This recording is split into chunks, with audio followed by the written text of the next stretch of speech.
नमस्कार, जन टीवी देख रहे हैं आप। मैं श्वेता शर्मा आपके साथ। खबरों की शुरुआत से पहले एक नजर डालेंगे अभी की हेडलाइंस पर। उत्तराखंड में पाक नागरिकों को चिन्हित कर भेजने की प्रक्रिया हुई तेज। विधानसभा अध्यक्ष ऋतु खंडूरी ने कार्रवाई की दी जानकारी। कहा, कानून प्रक्रिया के तहत भेजा जा रहा वापस।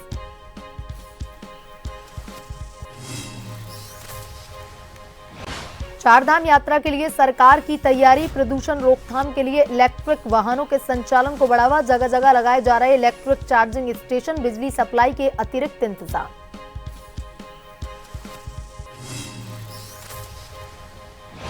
भारत के महारजिस्ट्रार मृत्युंजय कुमार नारायण का डोईवाला दौरा। जन्म मृत्यु पंजीकरण के कार्यों का किया निरीक्षण। पंजीकरण निर्धारित समय सीमा के अंदर करने के निर्देश।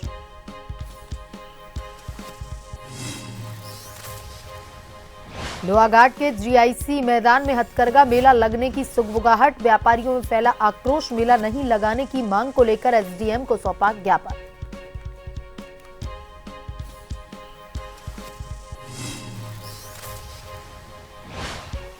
गर्मी बढ़ने के साथ जंगलों में आग लगने का सिलसिला। चंपावत जिले के खेतीखान में हवा के साथ आग ने लिया विकराल रूप। वन संपदा को पहुंचा नुकसान।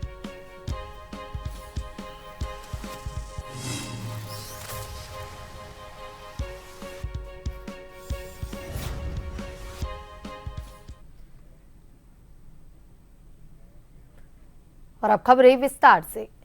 पहलगांव में हुए आतंकी हमले के बाद पूरे देश में सुरक्षा एजेंसियां चौकन्नी हो गई हैं। उत्तराखंड सरकार ने भी तेजी से कदम उठाते हुए नैनीताल समेत कई जिलों में रह रहे पाकिस्तानी नागरिकों को चिन्हित कर उन्हें वापस भेजने की प्रक्रिया शुरू कर दी। इस बीच रामनगर पहुंची उत्तराखंड विधानसभा अध्यक्ष ऋतु खंडूरी का भाजपा कार्यकर्ताओं ने गर्मजोशी से स्वागत किया। रामनगर प्रवास के दौरान ऋतु खंडूरी ने मीडिया से बातचीत में राज्य में चल रही कार्रवाई की विस्तृत जानकारी साझा की। उन्होंने साफ तौर पर कहा कि सरकार पूरे उत्तराखंड में पाकिस्तानी नागरिकों और उनके बीच रह रहे छात्रों की पहचान कर रही है और सभी को कानूनी प्रक्रिया के तहत वापस भेजा जा रहा है। विधानसभा अध्यक्ष ने कहा कि हमारे प्रदेश में कई जिलों में पाकिस्तानी नागरिक रह रहे हैं। राज्य सरकार ने सभी को चिन्हित कर आवश्यक कार्रवाई करने का निर्णय लिया है। यह प्रक्रिया जिला प्रशासन और पुलिस प्रशासन की निगरानी में चल रही है।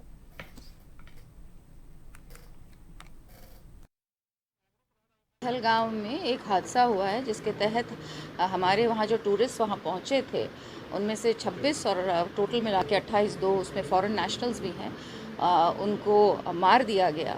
और भारत सरकार ने, आदरणीय प्रधानमंत्री जी ने एक निर्णय लिया है, एक कठोर निर्णय लिया है जिसमें कहा गया है कि जितने भी पाकिस्तान के नेशनल्स हिंदुस्तान में कहीं भी रहते हों, और ऐसे जैसे उत्तराखंड में भी कुछ स्टूडेंट्स हैं और कुछ लोग यहाँ रहते हैं, उनसे कहा गया है कि अब आप अपने देश वापस जाइए। तो इसमें अच्छी बात है, उन्हें जाना चाहिए।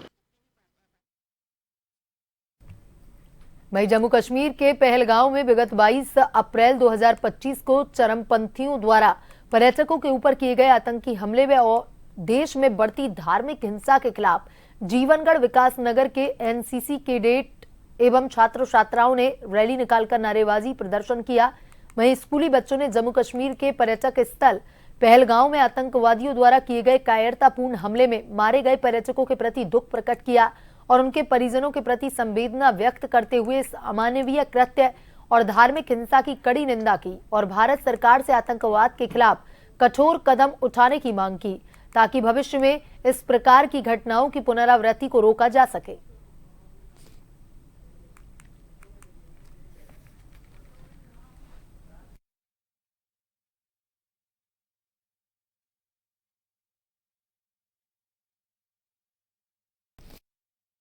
ब्राइट एंजल के बच्चे और सारे टीचर्स चाहते हैं कि 1 महीने तक हम ना कोई ऐसा फेस्टिवल बनाए, ना कोई शोर गाना करें। हम बस शांति से उनके गम के साथ अपना गम बांटना चाहते हैं और हम भारत सरकार से निवेदन करते हैं कि इस चीज़ पे बहुत कड़ा एक्शन उठाया जाए। We passes a railway march to condemn the attack, and also today our director sir has illustrated about the laws, and I also request my government to take initiative actions toward it. हम सब उन परिवारों के साथ हैं और मैं भारत सरकार से ये निवेदन करती हूँ कि इस हमले के ऊपर कड़ा से कड़ा एक्शन लिया जाए।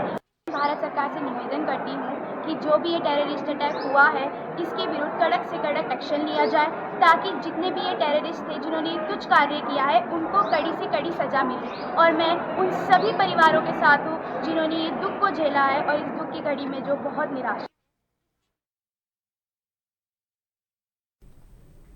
उत्तराखंड में वन अग्नि के सीजन की शुरुआत हो चुकी है, जिसको लेकर के वन विभाग ने भी अपनी कमर कस ली है। साथ ही इस वर्ष वन अग्नि की घटनाओं पर अंकुश लगाने के लिए टेक्नोलॉजी का भरपूर इस्तेमाल किया जाएगा। अपर प्रमुख वन संरक्षक निशांत वर्मा के अनुसार इस वर्ष GIS मैपिंग के जरिए वनों के चप्पे चप्पे पर निगरानी रखी जाएगी। साथ ही सैटेलाइट के जरिए वनकर्मियों तक अपडेट पहुंचाना भी एक बेहतर विकल्प साबित होगा।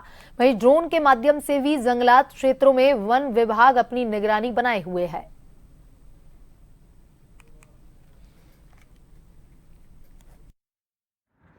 इस बार एक बार जो है हम लोग GIS बेस्ड मैनेजमेंट करने के लिए ऐप के माध्यम से सारे अलर्ट्स का ऑपरेशन कर रहे हैं फील्ड तक, और उनसे वो रिपोर्ट भी जो है वो ऐप के माध्यम से ले रहे हैं। तो इसमें जो है तुरंत हमारे पास मतलब जो अलर्ट्स हैं वो तुरंत हम लोग फील्ड ऑफिशियल्स तक भेज पा रहे हैं। जो है ड्रोन्स हम लोग जो है विभागीय बजट के अंतर्गत अपने इंफ्रास्ट्रक्चर को सुदृढ़ कर रहे हैं, और जो प्रभागों में हमारे पास ड्रोन है उससे जब वनाग्नि घटना होती है तो उसका कितना फैलाव है, और इस विशेष रूप से जो पर्वतीय क्षेत्र हैं जहां, तो पर्वतीय क्षेत्र में उसका फैलाव देखने के लिए ड्रोन जो है एक मॉनिटरिंग टूल के रूप में इस्तेमाल किया जाता है।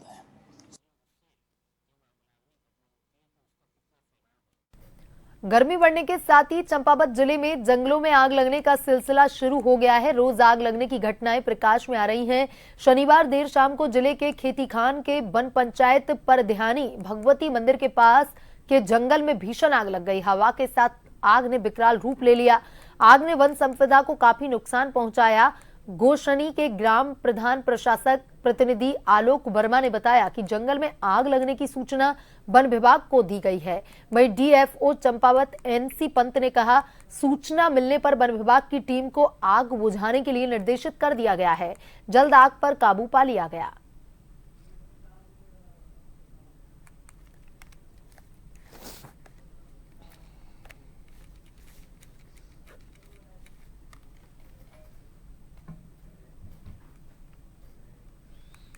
चारधाम यात्रा शुरू होने वाली है और इसको लेकर के UPCL ने 24 घंटे बिजली सप्लाई के लिए अतिरिक्त इंतजाम किए हैं। जहां एक और बद्रीनाथ और केदारनाथ के लिए डबल फीडर सप्लाई सिस्टम तैयार किया गया है, तो वहीं दूसरी ओर केदारनाथ के लिए एक तीसरा फीडर भी तैयार किया गया है। निदेशक परिचालन UPCL मदन राम आर्य ने बताया कि कठिन भौगोलिक क्षेत्र में 24 घंटे बिजली सप्लाई करवाना बड़ी बात है। उन्होंने कहा कि UPCL के कर्मचारी मुश्किलें पार कर दक्षता से अपना कार्य कर रहे हैं। उन्होंने कहा कि चारधाम यात्रा में 24 घंटे के लिए बिजली सप्लाई सिस्टम तैयार कर लिया गया है। केदारनाथ और बद्रीनाथ में बिजली के नए सब स्टेशन तैयार करने के लिए जमीन मिल गई है। आने वाले समय में 2 सब स्टेशन खुलने से विपरीत परिस्थितियों के बावजूद भी बिजली सप्लाई करना आसान होगा।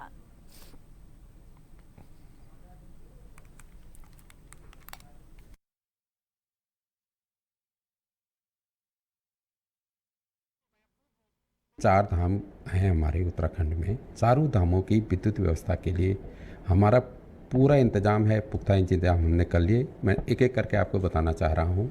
सबसे पहले मैं केदारनाथ लेता हूँ। केदारनाथ में हमने विद्युत सप्लाई के लिए 3 फीडर का इंतजाम कर रखा है। अभी 3 अल्टरनेट फीडर है हमारे पास। एक मेन फीडर है तो उसके साथ अल्टरनेट व्यवस्था, अगर किसी फीडर में कोई दिक्कत आती है तो दूसरा फीडर चलेगा।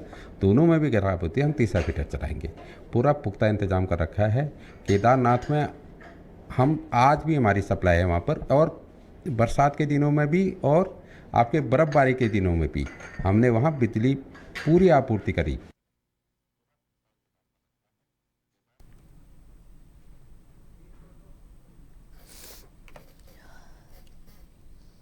तो चारधाम यात्रा शुरू होने वाली है और इसको लेकर के UPCL ने 24 घंटे बिजली सप्लाई के लिए अतिरिक्त इंतजाम किए हैं। जहां एक और बद्रीनाथ और केदारनाथ के लिए डबल फीडर सप्लाई सिस्टम तैयार किया गया है, तो दूसरी ओर केदारनाथ के लिए एक तीसरा फीडर भी तैयार किया जा रहा है। निदेशक परिचालन UPCL मदन राम आर्य ने बताया कि कठिन भौगोलिक क्षेत्र में 24 घंटे बिजली सप्लाई करवाना बड़ी बात है। उन्होंने कहा कि UPCL के कर्मचारी मुश्किल पार कर दक्षता से अपना कार्य कर रहे हैं।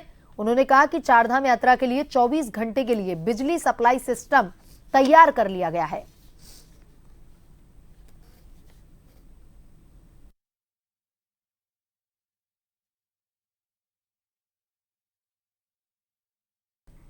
वक्त तो चला है छोटे से ब्रेक का। ब्रेक के बाद वापस खबरों की तरफ रुख करेंगे।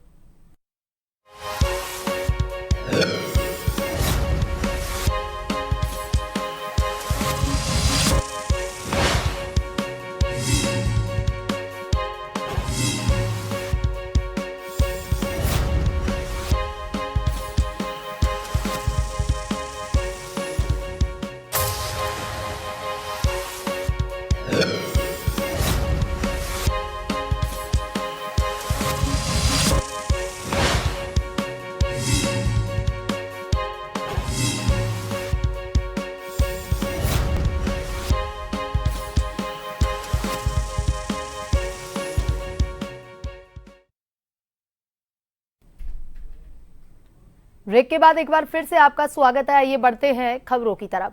राज्य सरकार द्वारा वर्ष 2025 की चारधाम यात्रा के लिए कई प्लान बनाए गए, जिसमें उत्तराखंड में बढ़ते प्रदूषण के दृष्टिगत यात्रा के दौरान इलेक्ट्रिक वाहनों के संचालन को बढ़ाने के लिए भी कदम उठाए जा रहे हैं। प्रदेश भर में बड़ी संख्या में इलेक्ट्रिक चार्जिंग स्टेशन लगाए जा रहे हैं। वहीं GMVN में भी 34 चार्जिंग स्टेशन लगाने का टारगेट राज्य सरकार का था, जिनमें से 21 चार्जिंग स्टेशन पूरी तरह से ऑपरेशनल बताए जा रहे हैं। वहीं कुछ चार्जिंग स्टेशन अभी तक नहीं लग पाए। हालांकि GMVN के मैनेजिंग डायरेक्टर के अनुसार चारधाम यात्रा के मुख्य रूट पर सभी GMVN के गेस्ट हाउस में चार्जिंग स्टेशन लग चुके हैं। वहीं बाकी बचे स्टेशन को भी जल्द लगा दिया जाएगा। अब प्रदूषण की रोकथाम के लिए राज्य सरकार का यह कदम कितना कारगर साबित होता है, इसका पता तभी चल पाएगा जब यात्रा की शुरुआत होगी।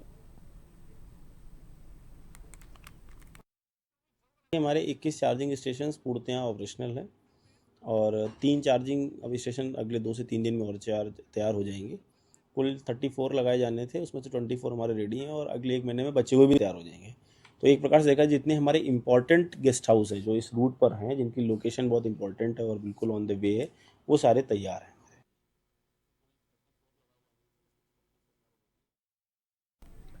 भारत के महारजिस्ट्रार और जनगणना आयुक्त मृत्युंजय कुमार नारायण ने सामुदायिक स्वास्थ्य केंद्र डोईवाला में जन्म मृत्यु पंजीकरण के कार्य का निरीक्षण किया। निरीक्षण के दौरान आम जन की सुविधा को ध्यान में रखते हुए उन्होंने निर्देश दिए कि केंद्र में होने वाले सभी जन्मों के पंजीकरण निर्धारित समय सीमा के अंदर ही किए जाएं। साथ ही जनमानस से भी अपील की है कि वे किसी जन्म या मृत्यु घटना का पंजीकरण निर्धारित 21 दिनों के समय सीमा में करवा लें, जिससे वे अनावश्यक जुर्माने और अन्य कागजी कार्रवाई से भी बचेंगे।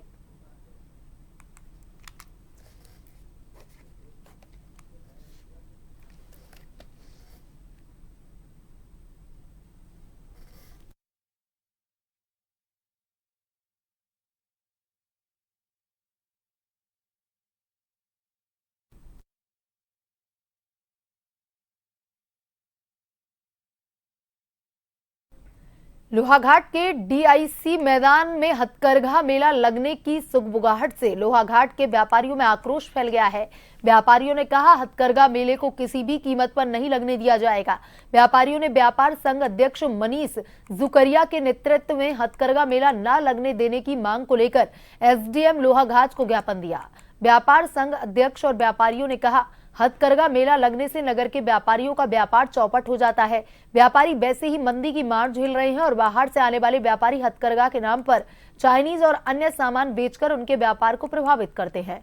व्यापारियों ने कहा, वे सरकार को टैक्स देकर अपना व्यापार करते हैं। कई लोगों को व्यापारियों ने रोजगार भी दिया है, लेकिन मेले में बाहर से आने वाले व्यापारी बिना टैक्स के घटिया सामान जनता को बेच जाते हैं, जिससे सरकार की भी राजस्व को हानि होती है और व्यापारियों को बड़ा नुकसान पहुंचता है।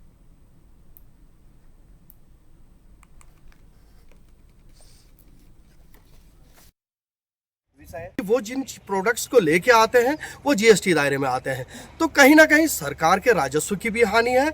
हम लोगों लोहाघाट के लोगों के व्यापारी भाई जो हैं, इनकी हानि है। वो यहाँ से हमारे जो छोटे मोटे जो हमारे उपभोक्ता हैं, इनकी जो है कमाई को ड्रेन करके ले जाते हैं। वो हमारी लोहाघाट की इकोनॉमी में देखिए, हर जगह की अपनी अपनी इकोनॉमी होती है, वो लोहाघाट की इकोनॉमी को ड्रेन करके बाहर लेके जाते हैं, तो हम इसका विरोध करते हैं। ये सब चाइनीज माल लेके आते हैं और एक प्रतिस्पर्धा का रूप यहाँ पे ये देते हैं। और हम क्षेत्र की जनता से भी ये कहना चाहेंगे कि आप जैसे शहरी क्षेत्रों में नहीं लगा रहे हो, ग्रामीण क्षेत्रों की बात कर रहे हैं, लेकिन आर्थिक रूप से वह हम लोगों को कमज़ोर करने के लिए आए हैं। हाँ, हम ये कहते हैं कि टैक्सेबल माल बेचते हैं तो हमें कोई आपत्ति नहीं है, लेकिन वो बिना टैक्सों का माल यहाँ पर बेच रहे हैं और यह जो है आने वाले समय के लिए बहुत खराब चीज़ है, इसलिए हम इसका भरपूर रूप से विरोध करेंगे। प्रदेश भर के साथ चंपावत जिले के विभिन्न सरकारी स्कूलों में स्कूल बैग का बोझ कम करने के उद्देश्य से शनिवार को बैग लेस डे के रूप में मनाया गया। इसके तहत शनिवार को सभी विद्यालयों के छात्र छात्रा अपने अपने स्कूलों में बिना बस्ता लिए हुए पहुंचे और इस दौरान उन्होंने सोशल एक्टिविटी, खेल, व्यवहारिक वानिकी, चित्रकला जैसे सृजनात्मक व रचनात्मक क्रियाकलापों के बारे में जानकारी दी। हालांकि कुछ विद्यालयों में बैगलेस डे के बारे में बच्चों को जानकारी न होने के कारण बच्चे स्कूल बैग लेकर भी पहुंचे। जिले के जिला शिक्षा अधिकारी प्रकाश सिंह जंगपागी ने बताया कि राज्य सरकार द्वारा गत वर्ष की तरह इस वर्ष भी माह के अंतिम शनिवार को बैगलेस डे के रूप में मनाने के आदेश जारी किए गए हैं, जिसके तहत शिक्षा मंत्री धन सिंह रावत द्वारा इसका शुभारंभ किया गया। वहीं विद्यालय में शिक्षकों द्वारा बच्चों को रुचिकर शैक्षिक गतिविधियां कराई गई। कार्यक्रम में हमने सबसे पहले तो आज 3 पीरियड का हमने पठन पाठन का कार्य किया है, सबसे पहले महत्वपूर्ण, जहां पर कि जो प्रतियोगी परीक्षाओं के लिए हमने उनको खास जो टिप्स हैं वो दिए। और उसके बाद सर हमने विद्यालय की स्वच्छता कार्यक्रम और वृक्षारोपण के लिए, भविष्य के लिए हमने कुछ तैयारी, और जो हमारा ये 30 तारीख को एक हमारा वार्षिकोत्सव होने वाला है उसकी तैयारी के लिए हमने एक तो बैंड दल तैयार किया आज, और उसी के आधार पर कल्चरल के आज कार्यक्रम हुए हैं। और वाद विवाद प्रतियोगिता के साथ ही बच्चों में इन प्रतिभाओं को उभारने के लिए हमने एक सामान्य ज्ञान प्रतियोगिता का भी आयोजन किया। उसमें बच्चों ने बड़ी अपनी प्रतिभा का परिचय दे करके हमारे विद्यालय की स्वच्छता कार्यक्रम और अन्य कार्यक्रमों को बहुत ही खूबसूरत अंदाज में यहाँ पर बैगलेस डे के रूप में कार्य किया। और हमें लगता है कि यह दिन महीने में 2 बार मनाना चाहिए, जिससे कि बच्चे जागरूक होंगे और स्कूल आने में उनकी खुशी होगी। और इसी के दौरान वह निम्नलिखित चीज़ें सीखते हैं, जैसे खेलना, पढ़ना, लिखना और निम्न प्रकार की चीज़ें भी सीखते हैं। तो हमारा यह अनुरोध होगा कि यह बैगलेस डे हर महीने में 2 बार मनाना चाहिए। और आज हमने क्विज प्रतियोगिता और ढेर सारी कई प्रतियोगिता में भाग लिया, जिसमें कि हम प्रथम स्थान प्राप्त किया। वहीं कुछ दिन पूर्व रुड़की क्षेत्र अंतर्गत एक के बाद एक मोबाइल स्नेचिंग की घटनाओं पर कड़ा रुख अपनाते हुए एसएसपी हरिद्वार द्वारा पुलिस टीमें गठित कर आरोपियों के विरुद्ध कड़ी कार्रवाई करने के लिए निर्देशित किया गया, जिस पर रुड़की पुलिस टीम द्वारा मुखबिर तंत्र सक्रिय करते हुए घटना स्थल आने जाने वाले रास्तों पर लगे सैकड़ों सीसीटीवी फुटेज खंगालकर पूर्व में चोरी लूट मामले में जेल जा चुके आरोपियों से पूछताछ कर गहन चेकिंग की गई। मोबाइल स्नेचिंग की घटनाओं को अंजाम देने वाले 3 अभियुक्त जुनेद पुत्र इसरार, अनस पुत्र सगीर व दानिश पुत्र इरफान को घटना में प्रयुक्त मोबाइल स्कूटी कोतवाली रुड़की पर दर्ज मुकदमे से संबंधित 3 मोबाइल व कोतवाली गंगनहर पर दर्ज मुकदमे से संबंधित 2 मोबाइल व पर्स चाबियां बरामद की गई।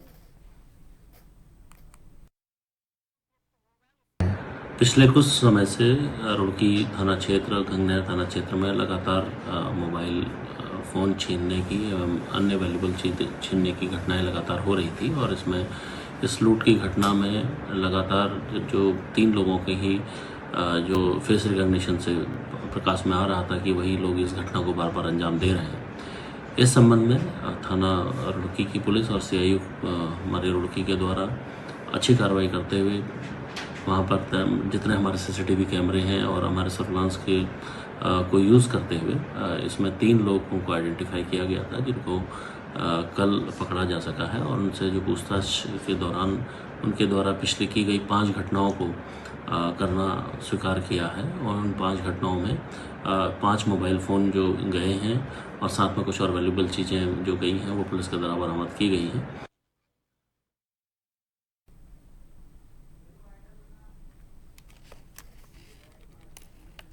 और बुलेटिन में अभी तक के लिए इतना ही। बने रहिए जन टीवी के साथ। नमस्कार।